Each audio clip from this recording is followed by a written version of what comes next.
मित्रों, बागेश्वर धाम सरकार जी इन दिनों कुछ ज्यादा ही चर्चा में है और YouTube, फेसबुक समेत कई सोशल मीडिया प्लेटफॉर्म्स पर छाई हुई हैं, क्योंकि इनके अंदर जो खासियत है वह किसी चमत्कार से कम नहीं है। कई लोग तो इनको साक्षात भगवान मान रहे हैं, क्योंकि ये लोगों की झूठ का पर्दाफाश करने से लेकर भूतों को भगाने तक ये सभी काम चुटकियों में कर देते हैं।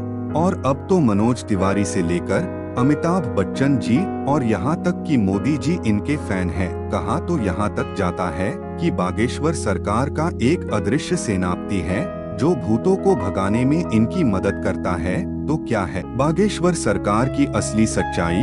तो आइए जानते हैं इस वीडियो में। मित्रों, यूथो हमारे देश में कई बाबा आए और गई हैं। कई सारे लोगों ने उनके आश्रम में माथे देगे, यहाँ तक कि बड़े बड़े फिल्मी सितारों ने भी इनके दरबार में अपनी हाजिरी लगाई।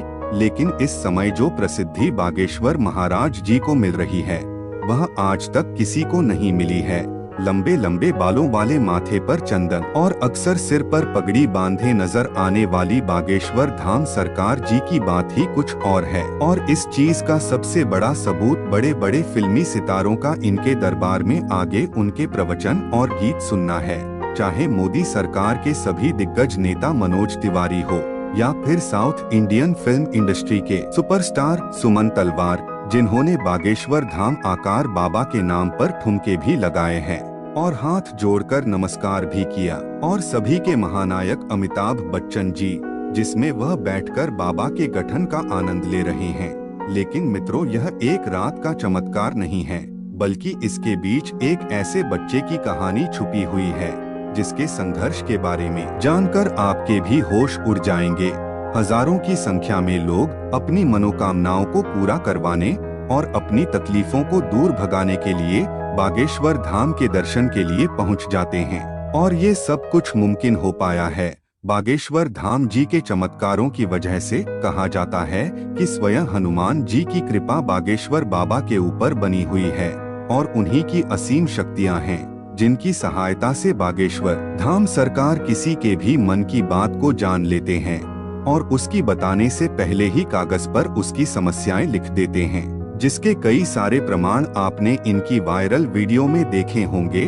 स्टेज पर आकर जब कोई अपनी परेशानी बताता है तो बागेश्वर महाराज पहले से ही लिखे हुए पर्ची को पढ़ने के लिए कहते हैं, जिसे देखकर भक्तगण पूरी तरह से आश्चर्यचकित रह जाते हैं, क्योंकि उन्होंने अभी तक अपनी दुखों को और परेशानी को बाबा को बताया भी नहीं था।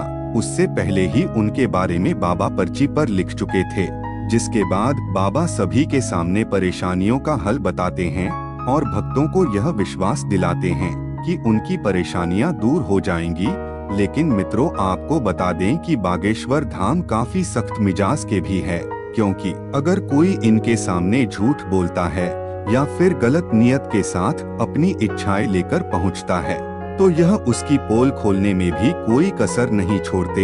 लेकिन ज्यादातर इनके पास परेशान लोग ही आते हैं। इनमें से कुछ लोग वो होते हैं जिनके ऊपर किसी भूत प्रेत का साया होता है, लेकिन बाबा के सामने आते ही वह भूत प्रेत का साया भी चुटकियों में भाग जाता है, क्योंकि इनके ऊपर हनुमान जी की असीम कृपा है। वो कहते हैं ना कि भूत पिशाच निकट नहीं आवे, महावीर जब नाम सुना दे दो। तो हनुमान जी के परम भक्त बागेश्वर सरकार जी का असली नाम पंडित धीरेन्द्र कृष्ण शास्त्री है, लेकिन लोग इन्हें बागेश्वर धाम महाराज और बागेश्वर सरकार के नाम से जानते हैं। पंडित धीरेन्द्र कृष्ण शास्त्री जी का जन्म 4 जुलाई 1996 को मध्य प्रदेश के छतरपुर जिले के एक छोटे से गांव गड़ा में हुआ था। यह एक बहुत ही गरीब पंडित परिवार से ताल्लुक रखते हैं। बागेश्वर सरकार ने अपने एक इंटरव्यू के दौरान बताया था कि जब वह मात्र 9 साल के थे तब उनका मन बालाजी महाराज की सेवा में लग गया था। इन्हें हनुमान जी की भक्ति और उनके प्रेम के सिवा कुछ भी नजर नहीं आता था। बागेश्वर महाराज जी का कहना है कि हनुमान जी की भक्ति और उनकी गाढ़ी साधना का ही परिणाम है कि उन्हें ऐसी सिद्धियां प्राप्त हुई है जिनकी वजह से वो लोगों की सहायता कर पाते हैं। असल में उन्होंने अपनी शुरुआती शिक्षा अपने दादाजी के साथ रहकर प्राप्त की थी। कहा जाता है कि इनके दादाजी भी अपने समय के बहुत बड़े विद्वान शास्त्री हुआ करते थे। और उन्हें भी दिव्य शक्तियां प्राप्त थी। इनके दादाजी भी दिल्ली दरबार लगाकर लोगों की समस्याओं का हल करते थे। तभी से उन्होंने अपने दादाजी को अपना गुरु मान लिया और उनसे ये सारी चीजें सीखने लगे। दादाजी के साथ रहकर इन्होंने रामायण, महाभारत और गीता जैसे धार्मिक ग्रंथों का अध्ययन किया। लेकिन अगर इनकी प्रारंभिक शिक्षा की बात की जाए तो बागेश्वर सरकार ने अपने गांव से ही भी तक पढ़ाई की और फिर उसके बाद अपनी आगे की पढ़ाई पूरी करने के लिए गांव से करीब 6 किलोमीटर दूर जाया करते थे, क्योंकि गांव में हाई स्कूल नहीं था। इसी तरह इन्होंने 12वीं की परीक्षा दी और 12वीं पास करने के बाद उन्होंने बैचलर ऑफ आर्ट्स में अपना ग्रेजुएशन भी पूरा किया है। यानी कि हनुमान जी की असीम कृपा के साथ साथ बागेश्वर सरकार के पास डिग्री भी है। बता दें कि अपनी ग्रेजुएशन की दिनों से ही धीरेन्द्र कृष्ण अपने दादाजी की तरह बालाजी महाराज की सेवा करने लग गए थे। इनके घर के पास बालाजी यानी कि हनुमान जी का एक प्राचीन मंदिर भी है, जहां इनके दादाजी दरबार लगाया करते थे। लेकिन उनकी मृत्यु के बाद दरबार कई सालों तक खाली रहने लगा। लेकिन धीरेन्द्र कृष्ण शास्त्री ने हनुमान जी की सेवा करनी नहीं छोड़ी और वह लगातार बालाजी के नाम का ध्यान करने लगे। लंबे समय तक ध्यान में लीन रहने के बाद इनके ऊपर बालाजी और उनके स्वर्गीय दादाजी ने अपनी कृपा दिखाई और अचानक से ही उन्हें असीम शक्तियों का एहसास होने लगा। उन्हें महसूस हो रहा था कि वह लोगों के मन की बातों को समझ सकते हैं, वे क्या चाहते हैं, उनके दिमाग में क्या चल रहा है। ये सारी बातें वे बिना कुछ कहे वे समझ जाते थे और उनका निवारण भी बताते थे। अपनी इन शक्तियों का इस्तेमाल करके उन्होंने लोगों के कष्टों को दूर करना शुरू कर दिया। लोग जमीन के पास अपनी समस्या लेकर आते हैं तो ये पहले से ही उनके मन की बात समझकर उनकी समस्या का समाधान बता देते हैं। धीरे धीरे धीरेन्द्र शास्त्री जी को यह समझ में आ गया कि उनके अंदर उनके दादाजी की तरह दिव्य शक्तियां मौजूद है। तब जाकर उन्होंने अपने दरबार लगाना शुरू किया और यहीं से धीरेन्द्र कृष्णा शास्त्री बागेश्वर धाम सरकार के नाम से फेमस होने लगे। मंगलवार और शनिवार को अपना धाम लगाकर यह भक्तों के दुख तकलीफों का निवारण करते हैं। जिनकी अर्जी लगती है बागेश्वर धाम अपने पास बुलाते हैं और उसकी समस्या को उसके बिना कुछ बोले ही सवाल और सवालों का हल पर्ची में लिख देते हैं, जिससे लोगों का विश्वास बागेश्वर धाम पर और उनकी बातें सुनने और उन्हें एक नजर देखने के लिए उनके धाम पहुंच जाती है। लेकिन अपने सख्त मिजाज के लिए मशहूर बागेश्वर महाराज जी का ध्यान इस तरह की चीजों पर बिल्कुल भी नहीं जाता।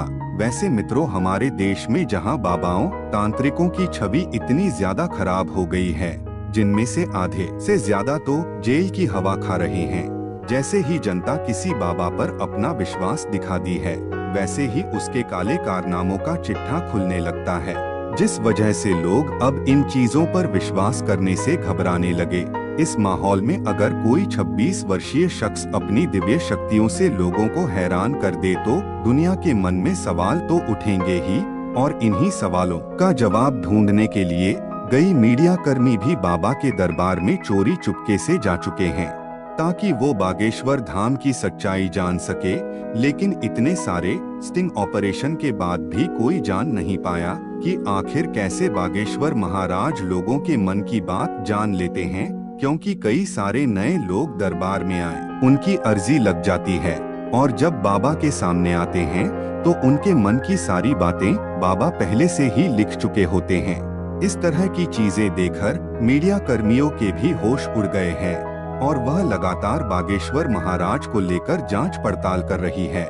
लेकिन अभी तक उन्हें कोई भी ऐसी चीज प्राप्त नहीं हुई है जिसे लेकर वो बागेश्वर धाम सरकार के ऊपर किसी तरह का सवाल उठा सके या उन पर कोई आरोप लगा सके। लेकिन बागेश्वर महाराज के भक्तों का मानना है कि बाबा के पास कोई ना कोई रहे हैं, जिसके पास शक्ति जरूर है, जिसकी सहायता से भूतों प्रेतों को डराकर भगा देते हैं।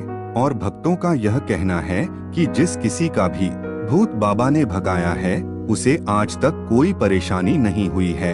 तभी तो इनके दरबार में लाखों लोग आते हैं, नहीं तो आज के समय में किसकी पास इतनी फुर्सत है कि वह किसी बाबा के दरबार में जाकर उसकी प्रवचन सुने। तो ये रही आज के वीडियो। उम्मीद है आप लोग को वीडियो अच्छी लगी। अगर वीडियो अच्छी लगी तो मेरे चैनल सब्सक्राइब करना मत भूलना। धन्यवाद।